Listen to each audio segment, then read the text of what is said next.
Lim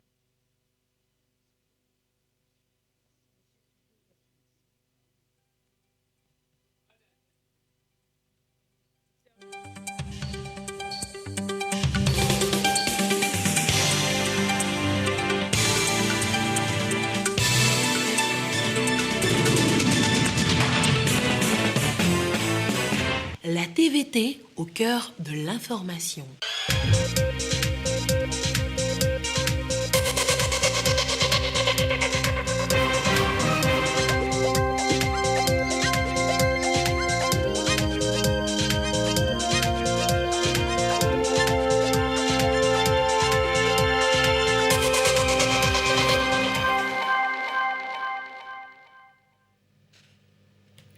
Mesdames, Messieurs, bonsoir.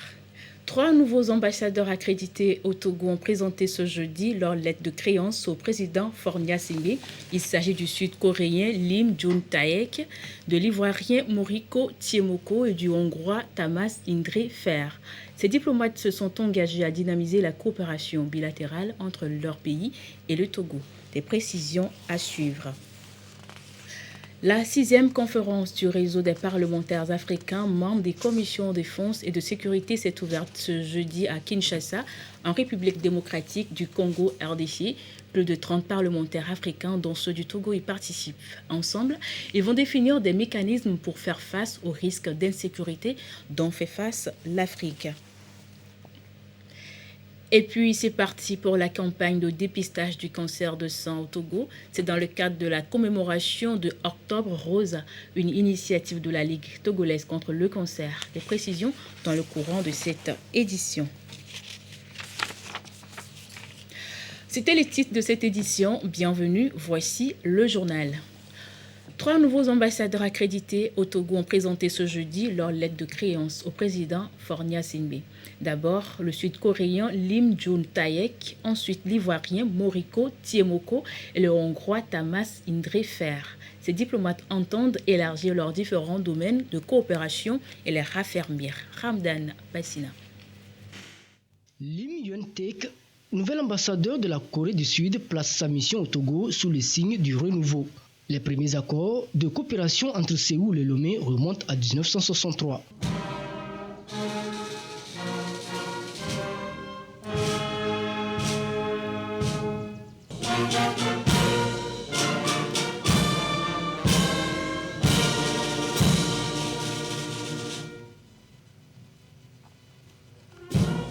Lim Jun-taek est diplômé des universités de Connecticut et de celle de Séoul.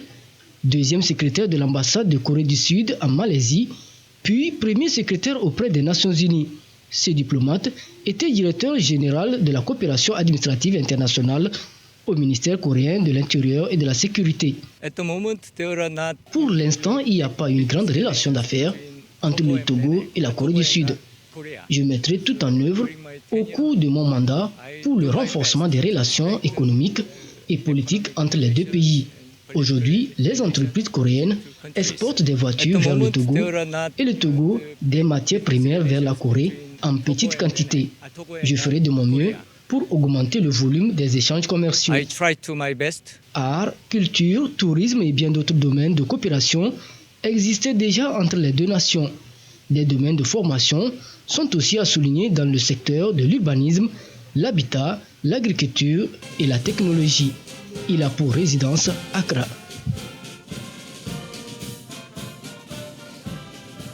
Tiemoko Moriko est désormais l'ambassadeur de la Côte d'Ivoire au Togo.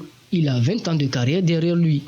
Tour à tour, sous-directeur du patrimoine dans son pays, chef de cabinet par intérim au ministère des Affaires étrangères, ambassadeur extraordinaire et plénipotentiaire au Ghana en 2020 était son dernier poste.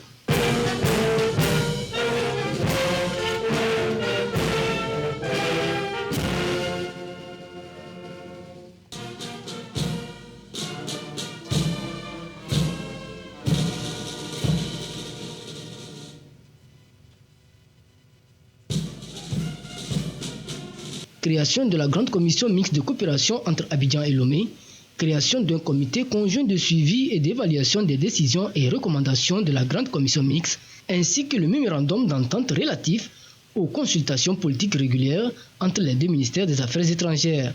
Ce sont là quelques accords entre la Côte d'Ivoire et le Togo. Le lien historique qui lie le Togo et la Côte d'Ivoire depuis de longues années, une tradition qui a été implantée déjà par nos deux pères fondateurs et donc qui se traduit aujourd'hui par cette coopération féconde que nous avons avec le Togo. Les deux chefs d'État, le président Alassane Ouattara et le président Faure Gnassingbé ont des liens très forts, des liens de fraternité, des liens d'amitié. Et il n'y a pas d'obstacle majeur à cette coopération-là. Donc nous voulons plus fructueuse, bien évidemment. Nous sommes là pour prospérer dans la coopération que nous avons avec le Togo, parce que nous estimons que le niveau d'échanges commerciaux, d'échanges économiques n'est pas à la hauteur de la qualité des rapports que nous avons avec le Togo. Donc notre rôle aussi en tant qu'ambassadeur ici aujourd'hui, c'est contribuer à promouvoir cette coopération-là pour qu'elle hisser au niveau le plus approprié.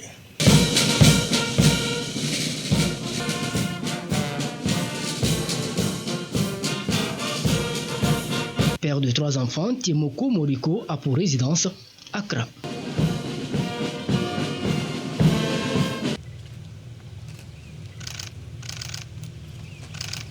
Budapest et Lomé n'ont pas de cadre juridique formel de coopération bilatérale. Tamas Endre Fer, nouvel ambassadeur de la Hongrie au Togo, mesure déjà la tâche qui lui revient au Togo.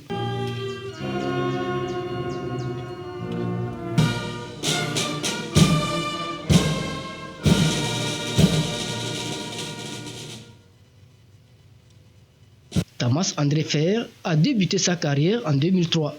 Sa carrière riche en expérience l'a conduit en 2014 à Hong Kong, où il a occupé le poste de consul adjoint. Présentant ses lettres de créance au chef de l'État Faure Gnassingbé, le diplomate compte bien s'investir dans des domaines variés pour le bien des deux peuples. Le Togo et la Hongrie entretiennent de bonnes relations. Je suis le nouvel ambassadeur de la Hongrie, aussi bien pour le Togo que pour le Ghana. Je pourrais dire que notre pays offre beaucoup d'opportunités pour l'accroissement des échanges commerciaux entre le Togo et la Hongrie. Nous avons la possibilité d'approfondir nos relations dans les domaines de l'agriculture, de la technologie financière, de la santé, de l'industrie et dans d'autres secteurs clés. Je pense que nous aurons un avenir meilleur. Avant sa nomination, le diplomate hongrois était jusqu'en 2020 directeur général adjoint du département des affaires étrangères de la Hongrie. Il est père de 2 enfants et a pour résidence Accra. Et pendant ce temps, des parlementaires du Togo et d'autres pays africains sont à Kinshasa, en République démocratique du Congo. Ils participent à la 6e conférence du réseau des parlementaires africains, membres des commissions défense et sécurité. La rencontre s'est ouverte ce jeudi. Antoinette Roumao Fovor.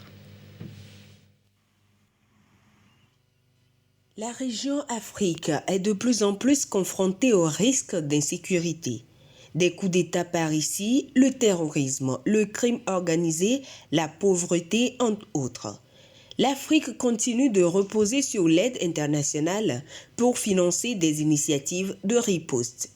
Comment améliorer donc la coopération Afrique-Europe ? La question est débattue de long en large à cette 6e conférence du réseau des parlementaires africains, membres des commissions défense et sécurité, RIPAM-CDS. Ce réseau permet à tous les parlementaires africains qui évoluent dans le domaine de la sécurité et défense de mettre toutes les intelligences ensemble pour que désormais il y ait une diplomatie parlementaire qui va aller dans le sens non seulement de partager les expériences que nous avons tous en tant que pays africains, mais aussi de trouver des solutions adaptées à l'Afrique. Coopération en matière de sécurité, oui, mais pour les parlementaires, l'Afrique doit définir son autonomie stratégique et consolider la sécurité des biens et des personnes sur le continent. La sécurité a longtemps été analysée et exploitée sous l'angle militaire. Et pourtant, la meilleure sécurité, c'est lorsque j'ai intérêt à ce que le voisin soit dans la stabilité parce que mes intérêts deviennent des intérêts communs avec le voisin. En ce moment-là, on atteint un niveau maximal et optimal de la sécurité. Et on construit ensemble une zone de sécurité et on défend ensemble nos intérêts. Plus de 30 parlements africains participent à cette conférence sur la sécurité. Le sujet préoccupe à plus d'un titre la Fondation Konrad Adenauer. La situation de départ est donc extrêmement complexe pour les États et les gouvernements africains en ce début du XXe siècle et personne ne peut relever ces défis à lui tout seul. Le choix des bons partenaires est donc une décision stratégique pour le bien-être des peuples africains et pour la pérennité de l'état de droit démocratique. Il est question aujourd'hui que l'Afrique se reconstruise elle-même pour créer un cadre sécuritaire. Je félicite les organisateurs de cette conférence pour le choix de cette thème en ce moment précis où la paix et la sécurité internationale sont mises à rude épreuve. Le dialogue sécuritaire devrait être orienté premièrement sur l'Afrique avec elle-même avant de l'être avec l'Europe. La sécurité nationale est donc impérative pour la sécurité régionale internationale. L'engagement des différents parlements impose donc de nouveaux mécanismes pour assurer la stabilité et la paix dans la région. La représentation des femmes dans les sphères de prise de décision reste encore faible dans l'espace UEMOA. Une situation qui préoccupe l'Association des femmes parlementaires et COFEPA. La problématique est inscrite à la 2e édition de son symposium ce jeudi à Lomé. Une centaine de femmes et de jeunes filles y ont participé. Écoutez-la. Leadership féminin dans l'espace CEDEAO. Sujet au cœur de ce 2e symposium de l'Association des femmes parlementaires et COFEPA. Une centaine de femmes de divers horizons sont conviés aux échanges. Les travaux devront leur permettre de libérer leur potentiel aussi bien en politique qu'en entrepreneuriat. Ce que nous voulons, c'est de pouvoir créer des leaders. Des leaders dans le domaine de la politique, dans l'entrepreneuriat. Nous sommes ici pour leur donner une plateforme, pour poser des questions et avoir des réponses. Ces réponses leur permettront d'avoir confiance en eux-mêmes pour pouvoir s'exprimer en politique, partager leur expérience, pour pouvoir être des militants aussi, afin que la vie politique puisse être un domaine aussi de la femme et de la jeunesse. À l'issue de la rencontre, la représentativité des femmes au sein des instances de décision devra être améliorée. Initiative soutenue par le Parlement de la CEDEAO. Nous nous battons pour que la participation de la femme soit une réalité. Il n'y a pas de doute que nous n'avons pas encore atteint ce niveau. Nous avons besoin aussi que la participation politique devienne une réalité et l'accès aux institutions à tous les niveaux soit considéré comme un droit.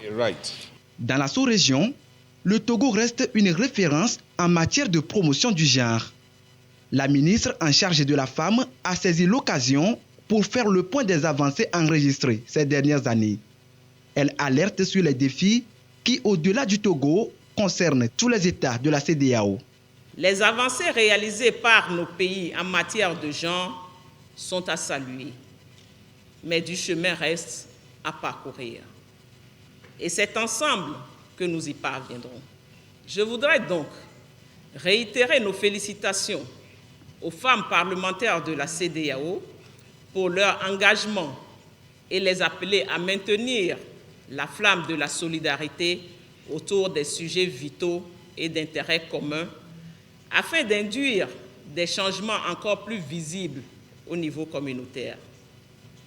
Grâce à leur incessant plaidoyer, nous espérons parvenir à une CEDEAO plus inclusive dans laquelle les États membres parviendront à une égalité des sexes au niveau régional, eu égard à l'harmonisation des politiques et stratégies nationales en matière de genre. Après Lomé, la problématique du genre sera débattue au cours d'une rencontre de l'ECOFEPA annoncée pour très prochainement. L'association entend porter à 20% le taux de représentation des femmes dans les postes politiques d'ici à 2026. L'Association des femmes parlementaires ECOFEPA, composée de toutes les femmes parlementaires des 15 États membres de la CEDEAO, a également procédé ce jeudi à une communication. Il s'agit d'éveiller dans les jeunes filles l'esprit du leadership. Quelques réactions des jeunes filles dans ce sujet de Eli Agba Nyadao. À ce deuxième symposium sur le leadership des femmes et des jeunes filles, c'est aussi des partages d'expériences, des communications et des témoignages. Des témoignages qui ont réveillé en ces filles le courage d'oser, de s'affirmer et de s'intéresser non seulement à l'entrepreneuriat, mais aussi à la politique. J'ai vraiment été impressionnée par ces dames-là qui ont pour la plupart plus de 30 ans dans la vie politique et qui ont commencé à des périodes où on ne faisait pas forcément la promotion des femmes. Je peux commencer par m'engager, pas directement aller dans le gouvernement, mais commencer peut-être maire ou bien postuler pour les prochaines élections législatives. J'avais vraiment peur de me lancer dans la politique, mais aujourd'hui, grâce à son expérience, je peux dire que je peux me lancer dans la politique. Il y a des modèles dans nos pays qui nous inspirent. J'ai appris beaucoup aujourd'hui, comment surmonter la peur, comment parler en public. L'idée m'est venue de reprendre l'étude parce que je veux être une avocate qui va défendre la cause surtout des femmes. Aujourd'hui, elles sont nombreuses, ces femmes qui participent à la vie politique et contribuent de manière visible à la politique sociale et économique. Nous avons intéressé vraiment les jeunes filles par les questions qui ont été posées.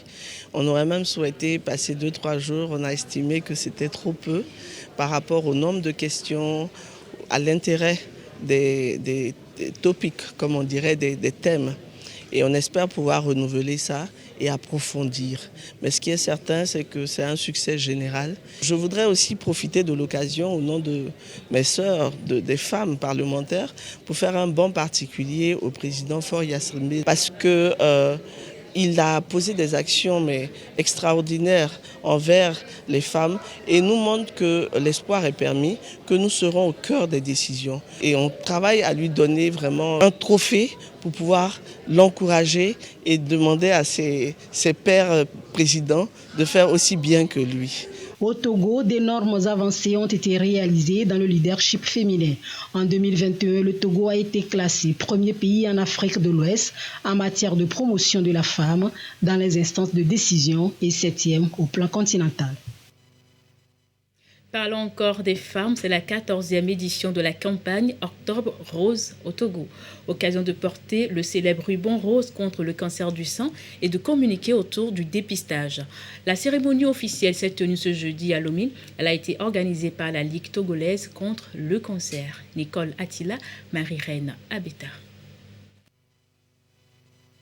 Réduire la mortalité liée au cancer du sein, améliorer l'information et la qualité des soins des personnes touchées, une préoccupation de la Ligue togolaise contre le cancer. En collaboration avec ses partenaires, elle lance officiellement les activités de lutte contre le cancer du sein. Objectif, renforcer la sensibilisation de la population sur l'importance du dépistage. Les facteurs de risque des cancers sont bien connus, à savoir la lutte contre la sédentarité, et nous connaissons également que le diabète est également un facteur de risque du cancer en général. À côté de ça, le tabagisme est un gros facteur de risque contre le cancer. Je pense que si nous continuons dans les autres domaines, y compris la sédentarité ou bien la promotion du sport, nous allons gagner la lutte. Le cancer du sein est à l'origine de 80% de décès chez les femmes dans les pays à faible revenu où l'accès au dépistage et au traitement reste difficile, ce qui implique un suivi médical plus accru. Le plan cancer a été rédigé, amendé et adopté. Nous sommes en train de prendre les dispositions pour le lancement de ces activités, y compris la sensibilisation qu'on vient de démarrer ce mois d'octobre. Le cancer est un domaine prioritaire du gouvernement. Au Togo, chaque année, plus de 5000 personnes sont victimes de cancer et environ 20% sont des cancers féminins. À travers cette initiative, la Ligue togolaise contre le cancer réaffirme ainsi son engagement citoyen dans la lutte contre ce mal. Une mobilisation de tous reste indispensable pour la réussite du projet Plan Cancer. L'actualité ce soir, c'est aussi l'examen de l'évolution de la situation économique, monétaire et du système bancaire et financier au 30 juin 2022. Entre autres, les 10 mesures d'accompagnement du chef de l'État Fornyas Singbe contre la vie chère et le décret sur la qualité des services financiers du Togo. Sujet abordé au cours de la 3e réunion du Conseil national du crédit. Ulrich Amega, Mathias Touglo. 3e réunion ordinaire au titre de l'année 2022 du Conseil national du crédit. Un constat se dégage. L'économie togolaise demeure résiliente malgré la conjoncture économique mondiale. Le taux de croissance économique devrait se situer à 5,9% pour l'année 2022, après 5,5% enregistré en 2021. Quant à la dette publique, elle reste maîtrisée. Résultat des différentes mesures de politique économique prises par le gouvernement togolais pour soutenir les ménages. Une maîtrise donc de la dette publique qui ressort à 61%, donc à fin juin 2022, contre 62% un an plus tôt. Malgré le contexte inflationniste au niveau global, au niveau mondial, les mesures mises en œuvre par le gouvernement ont porté leurs fruits. Donc nous sommes ressortis à 7,5% fin août 2022 contre un taux de 8,2% à fin mars 2022. Donc ce qui indique une certaine décélération et qui montre la pertinence des mesures prises par le gouvernement sous la haute impulsion du chef de l'État pour juguler cette inflation. Le Conseil a exprimé sa gratitude et ses remerciements à son Excellence, Monsieur le Président de la République et à l'ensemble du gouvernement. Quant au financement de l'économie et au secteur financier, les progrès sont encourageants.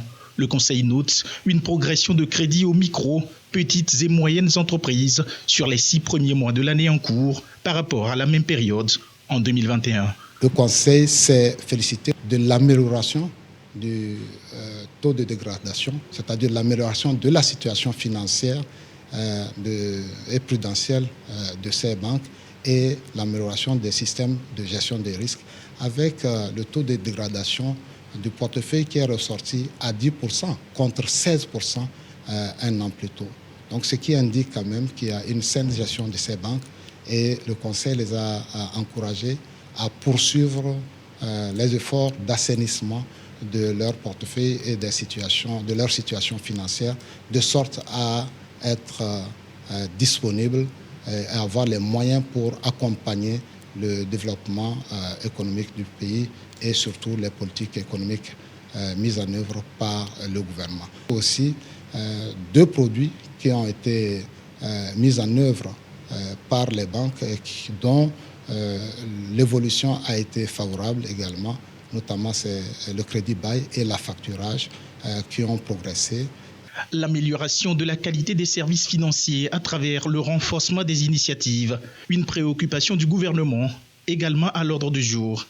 Elle fait place à la création de l'Observatoire de la qualité des services financiers du Togo, dont le décret a été adopté en Conseil des ministres. Son rôle, favoriser davantage l'inclusion financière.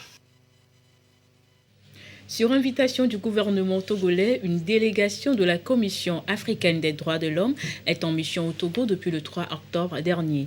La dite commission a engagé un dialogue avec le gouvernement et les autres parties prenantes sur la promotion et la protection des droits de l'homme. Une conférence de presse a clôturé les travaux.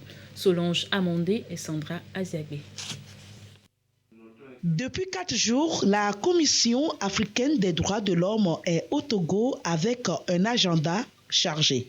Au terme de la mission, la délégation note avec satisfaction de nombreux développements positifs caractérisés par une volonté politique et un engagement réel manifesté par les plus hautes autorités du pays en faveur de la promotion et la protection des droits de l'homme. Elle n'a pas manqué de prodiguer des conseils quant aux insuffisances.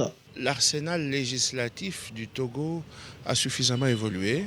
Il y a beaucoup de textes qui ont été adoptés. Un autre élément positif, c'est que vous avez maintenant une commission nationale des droits de l'homme qui est un organe indépendant dont les compétences ont été renforcées dans le domaine des droits économiques, sociaux et culturels. Nous avons eu le privilège d'aller visiter la plateforme industrielle de Adeti Copé. C'est un projet structurant qui a déjà créé beaucoup d'emplois. Par rapport à l'Interland du Togo, ça permet également à votre économie d'avoir des ressources importantes qui vont renflouer le budget. Au niveau de vos prisons, par exemple, la prise en charge des prisonniers, elle est assurée de manière tout à fait adéquate. Il reste des domaines de préoccupation. Il y a encore des textes qu'il faut adopter, notamment le protocole sur les personnes âgées, le protocole sur les personnes handicapées, la lutte contre le terrorisme, les lois sécuritaires doivent être appliquées en ne bafouant pas les autres droits qui existent, notamment le droit à la liberté de réunion, le droit à la liberté de manifestation. Dans les années à venir, la Commission africaine des droits de l'homme fera d'autres missions pour s'enquérir de l'évolution, de la promotion et de la protection des droits de l'homme au Togo. Dans l'actualité également, les communes d'Agouanivé 6 et Est Mono 1 s'approprient à Atapamé les techniques de gestion. C'est pour rendre plus efficace le fonctionnement de leur commune, et ceci à travers une bonne gouvernance locale. Sylvain Rapton. La bonne gestion des communes passe également par l'acquisition des bonnes pratiques pour une meilleure conduite des municipalités. C'est en tout cas le but de cette formation à l'endroit des organes délibérants dont les conseils municipaux, mais aussi le personnel administratif. Une formation pour leur permettre de cerner leurs rôles et responsabilités afin de mieux assister leur commune pour une gouvernance locale réussie. C'est toute une chaîne, du maire jusqu'au dernier agent de la commune. Il va falloir leur donner des outils pour qu'ils puissent aussi appuyer les populations et ensemble maintenant œuvrer pour le développement local, pour que l'exercice de la décentralisation soit bien fait. Les communes concernées à travers cette formation, Agouanivé 6 et Esmono 1. Cette formation est intervenue après celle de Kara, Centrale et Blita, un engagement de la Fondation Raïsendel en collaboration avec le gouvernement togolais.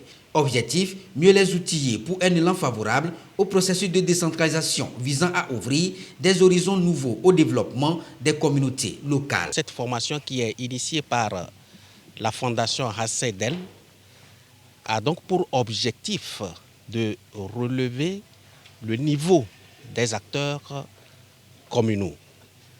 L'objectif poursuivi, c'est de faire connaître aux acteurs les rapports qui existent entre le préfet et le conseil communal, les rapports qui existent entre le préfet et le maire, et aussi leur apprendre ou leur faire découvrir pourquoi l'État devra exercer un contrôle administratif sur les communes. La formation entend amener les acteurs à améliorer et à garantir le bon fonctionnement des services décentralisés de leur commune, mais aussi disposer de tous les outils pour accompagner les populations en vue d'une implication active pour un développement local intégral. À l'étranger, le capitaine Traoré est officiellement nommé président au Burkina Faso. Il est désormais le chef d'État et des forces armées. L'annonce a été faite dans un communiqué officiel à la télévision nationale. Le capitaine Ibrahim Traoré, président officiel du Burkina Faso. Après le coup d'État qui a engendré la démission du lieutenant-colonel Damiba vendredi 30 septembre, le capitaine Traoré a officiellement été nommé chef de l'État et des forces armées ce mercredi. L'annonce a été faite au Burkinabé dans un communiqué officiel à la télévision nationale.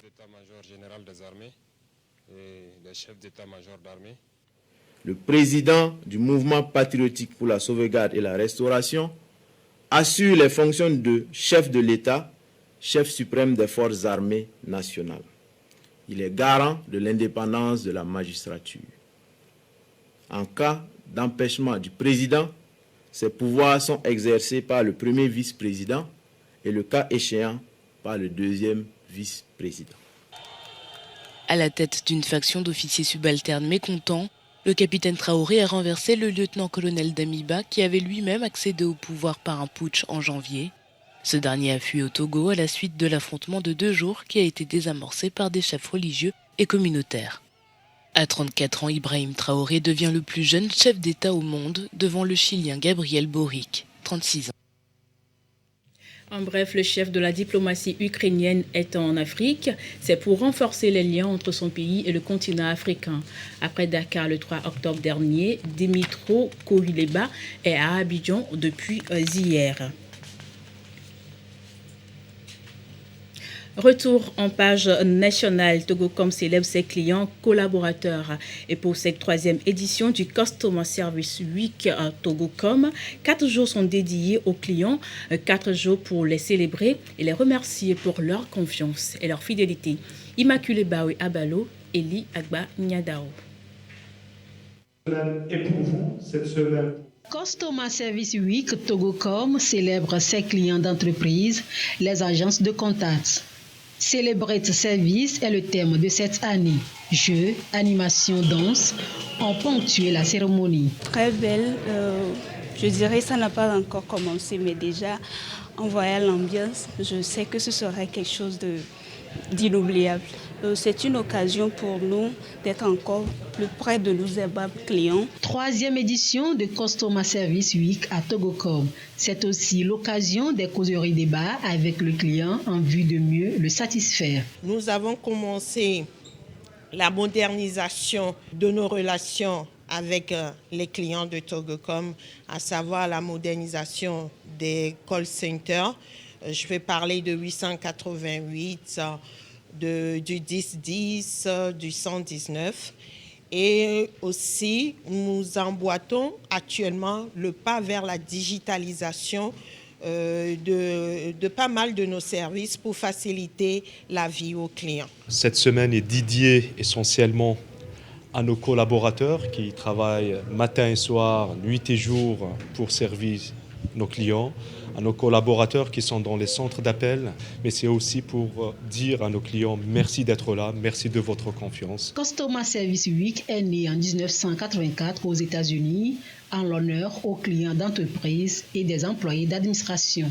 Au Togo, Togocom est la première entreprise qui met en valeur ses clients collaborateurs.